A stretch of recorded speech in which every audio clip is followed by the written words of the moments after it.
So joining me on this round table, I take, it's a privilege and I take great pleasure to introduce to all of you three women, like I said, the three Zarinas of OTT who are with me right now. I have Monika Shergill, Vice President Content, Netflix India. I have with me Aparna Purohit, Head of Original, Amazon Prime Video India. And I have Ekta Kapoor, Joint Managing Director, Balaji Telefilms. You know, I don't really quite want to begin on cliches, but, you know, if we all really stay still, we can actually hear the crack in the glass ceiling. So, you know, but I want to begin on that note as well, because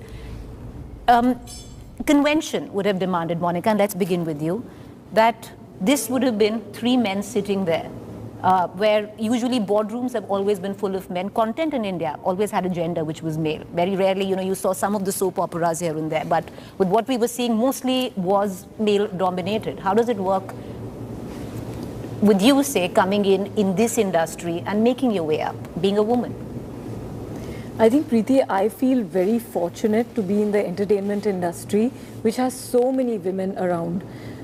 It's different from a lot of other industries. Fundamentally, if you look at businesses all around and industries and professions, there are lesser women, but entertainment typically has had more women. And on the broadcast side of the business, we've had more women always. I remember my managers, bosses being women. I've had amazing mentors. I've had amazing men who've actually mentored me, and you know, talent, writers. So yes, no industry has enough, but entertainment still has more women.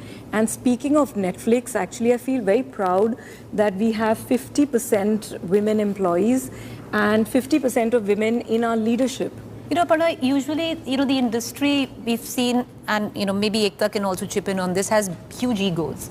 You know, you've seen them, content heads usually would want to come in and weigh in on you. For a woman to find a voice, has it been difficult? I mean, I wouldn't say I haven't experienced that, of course. But I feel times are changing. And I concur with what Monika was saying, that our industry is a little different. And I think what's also important is setting the right expectation. You know, when somebody comes to pitch their script, or when you're working very collaboratively with somebody on their scripts, on their projects, it's very important how you set the context, what your tone is. And when they understand that your intent, your sole intent, is to be the enabler, is to ensure that their project gets the best, the best version of their project is on screen, I think things become a lot more easier. Ekta, you've been at it for a while, so you know you're one of the pioneers of doing it alone, being woman. You've been at it for a while. Has it been difficult for you now to find your place, because you're still pushing the envelope? It's not that you've let it rest on the table. So I think we have become a far easier industry, and Monika and Aparna are right that the entertainment industry had, at least for a long time, not been so male dominated. Maybe when I came in 1995, there was a lot more men in powerful positions, but now it's not so. And it has been a bit problematic, because I think it's got to do more with the fact that people want to see you in boxes, you know. So if you're assertive and ambitious, then you're almost an aggressive, ambitious. So it's the way they put you in boxes that you have to fight most of the time, I think, more than. But the journey of content has been that as you build credibility, they take you more seriously. You know, you've empowered the woman narrative. You've done it through your soaps as well earlier. You fueled it as well. Does now, say, OTT, especially the kind of content that you dabble in, help you tell the more hatke stories? Yeah, I think so. I think it gives birth to a lot of individuality, which was, which on television, even though there were female narratives, there was a voice. I definitely believe that there was the female lens that came into play with television. I felt there were large, broad arcs that we covered. Nothing radical came into play, you know, and that radical individualistic thought process of both genders, especially women, because it's usually put aside on television, also has come in the forefront with the OTT platforms. I think what has really happened is that we've broken the mold in terms of the kind of female characters who can, be either leading ladies on screen. Earlier, they were sort of, like Ekta was rightly saying, they were boxed into a negative space. You have to be a conformist. If you're good, you're really good, and if you're different, then you're bad. But now we actually have women who are making their own choices. They are reflecting the real women out there. And I think the one important thing that has happened through streaming is that you're getting a lot of characters, and male and female both, You're absolutely correct. For any of our shows, we ensure that there are women in the writer's room. That's where the story is getting formed, it's getting shaped. And with more women at the helm of affairs, comes in more representation, more agency. And like Monika said, there are women who are unapologetic, who are ambitious, who have no qualms in talking about what they really want, that we see on screen. I mean, whether you see 4 More Shots Please, or Made in Heaven, or Maisel, or Fleabag, those are the women that you're now seeing on screen, and they're a reflection of us. Tell me, Ekta, what's the perfect pitch for you then? Like, if I'm to come and pitch a show to Ekta, what would it be? What would be my perfect pitch for an alt Balaji? I think for us, because stories are not confined to genres. If I actually can sit through, I have huge amount of ADHD. So I can't sit through anything unless it's really engaging. So for me, the pitch is going to be the engagement level of the concept of the story. Monika, what about, what's your perfect pitch? When you're sitting on a board, now you've come from you've had the Indian matchmaking, you've had shows like that. You've had shows which have gone international when you come on the show, which was made on the Delhi Nirbhaya story, all of that. So what is your perfect pitch? In a different way, I'll actually articulate what Ekta said. Engagement is very important. You need to see the clarity of vision that the creator has, the passion with which they really imagine the story, what they want to say. And also something which is very important for me personally, which I always feel, is that what is the audience first nature of it? At the end of the day, the person who's watching, has to be entertained, has to be, the story has to be thought-provoking for them or inspirational for them. There are multiple parts to this question, and I'd start by saying that, today Amazon is in 4,400 cities and towns of the country. So our audience is so diverse and, spread across the length and breadth of the country. And we are very, very cognizant of the tastes and preferences of our audiences, which changes, every few kilometers. Because the language changes, the milieu changes, the background changes. So we are actually not catering to one particular cohort. We're catering to such to many Indias actually that coexist here. And therefore, when we are looking at stories, we see, like Monika mentioned, what is the authentic element about it? We are looking at stories that are truly rooted and entrenched in our soil.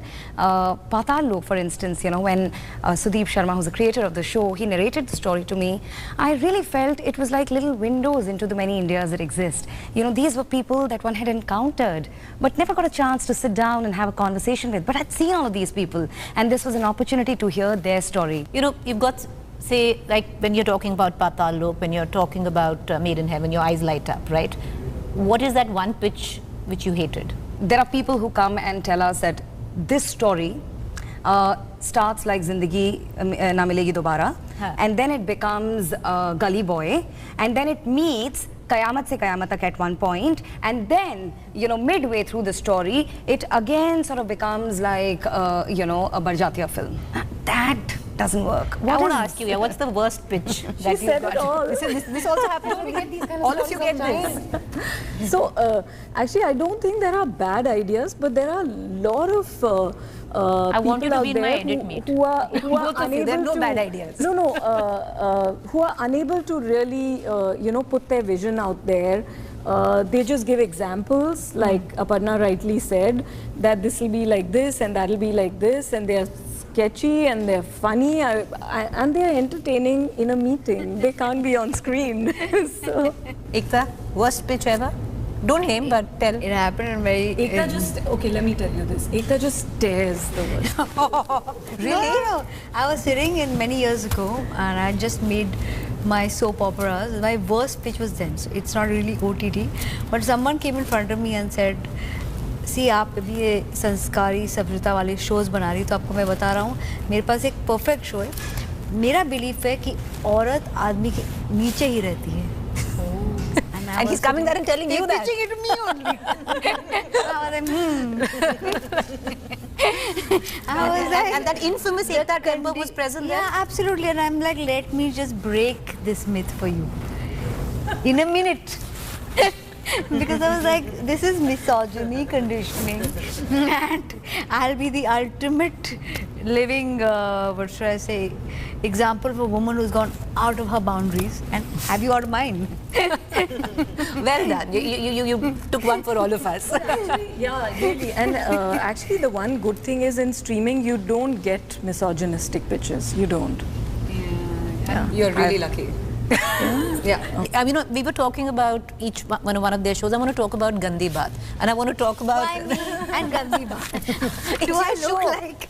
Yeah, But of course, it's it's my your show. show. I have no problems with that. So I want to ask you, relating to Gandhi Baat, does sexual content work? Is there, or Of course is it a it does. short formula? It's, of course it does, but Gandhi Baat actually started off as a thought, and I don't personally make it, but I can tell you what the whole idea of it was that we have in the internet reaching the smallest towns, and even places where television did not reach, the internet reached.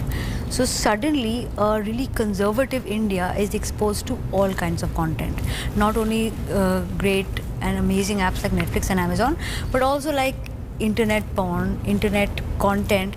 And what happens to an India that suddenly gets exposed to sexuality that's so bare? And then there were stories with a sexual twist and I swear on you, there were 5 women, again like Aparna's team, who sat and saw to it that nothing misogynistic went out.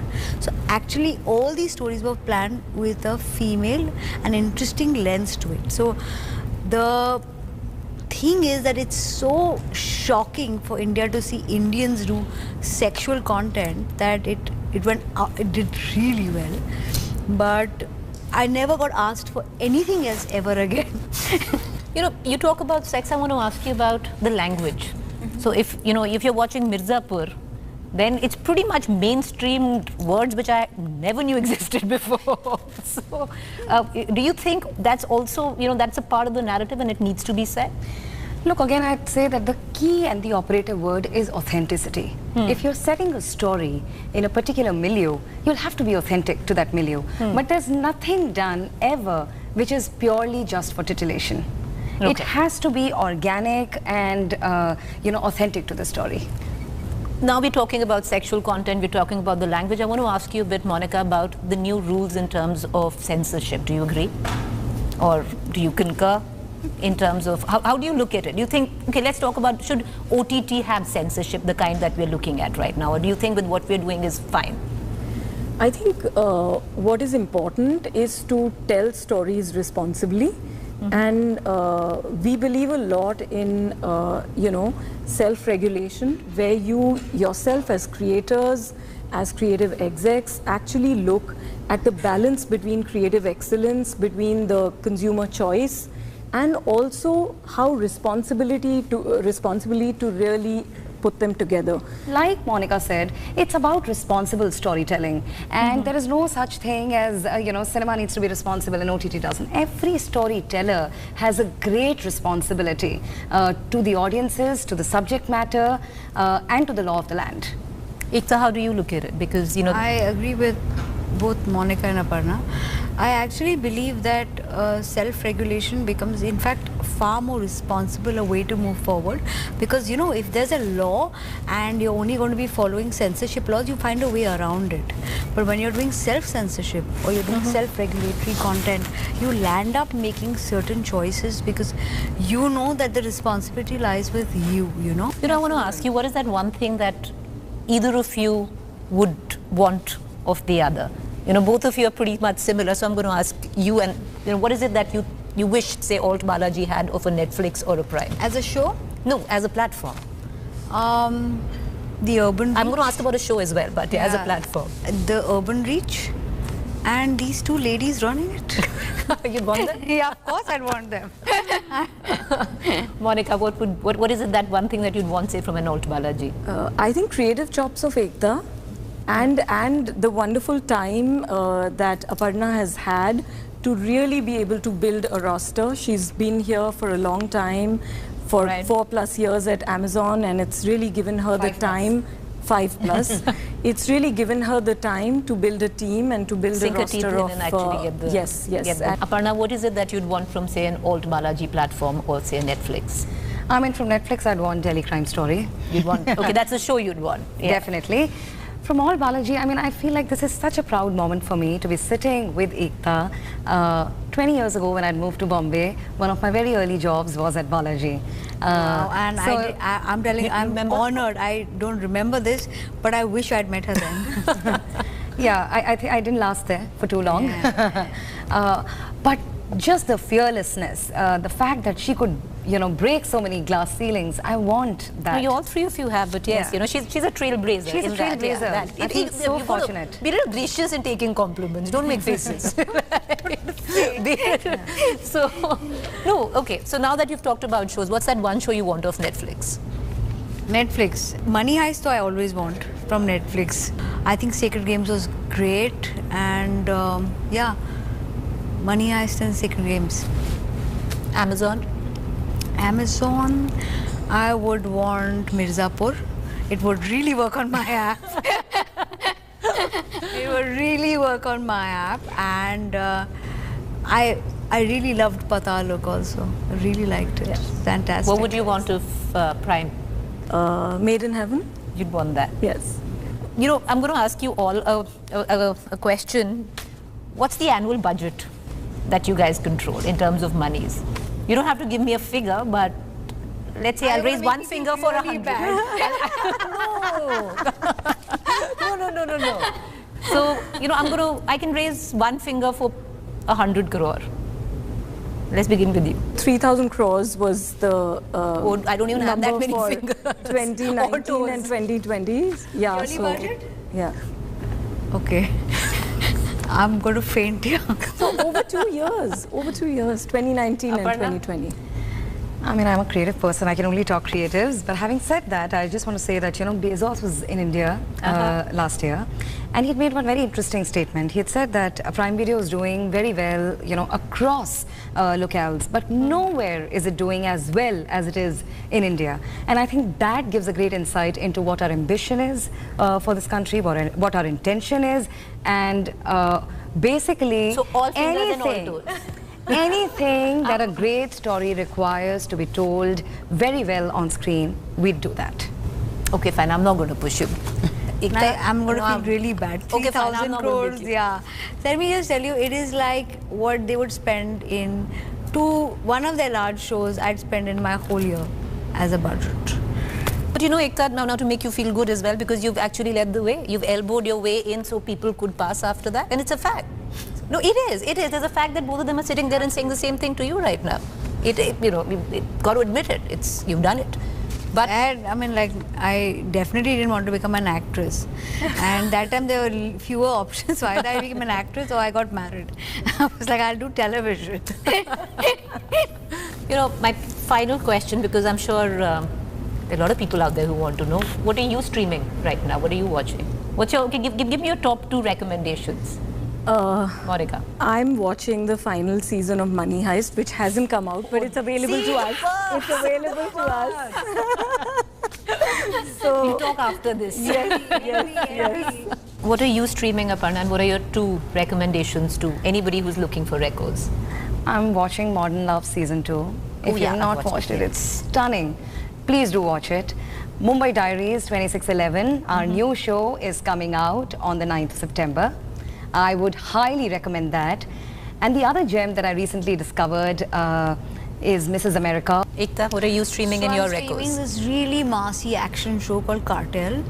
And if you ask me a recommendation on My own app, I would say it's Married Woman in History. It's a gender fluid show about same-sex relationships, both that came 1 week after each other. And on what I'm watching 9 Perfect Strangers on Amazon at this moment. All right, okay. So we've got to come at the end of this, but it's a privilege, and thank you for all 3 of you being here. Thank you so much. Thank you, Preeti. Thank you. It's been It's lovely. also Thank you. it's about what you guys have achieved individually. You happen to be women, so also I think it's just the silver lining of it all. Thank you for being here. It's a privilege for us to interview all 3 of you, and more power to you and to our viewers. Happy streaming.